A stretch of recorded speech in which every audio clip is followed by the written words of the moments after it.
ไม่รู้ว่ามีใครเคยใช้แล้วบ้างสบู่ฟอนทีน่าสบู่อาบน้ำก็มีมานานแล้วนะเป็นสบู่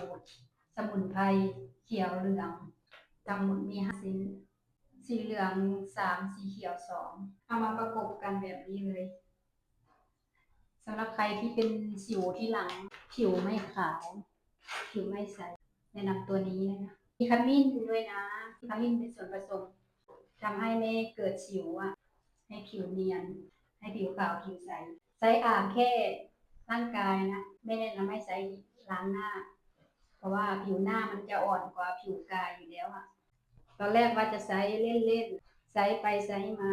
ตอนนี้จะ3-4 ปีละตอนนี้เขามีโปรโมชั่นนะ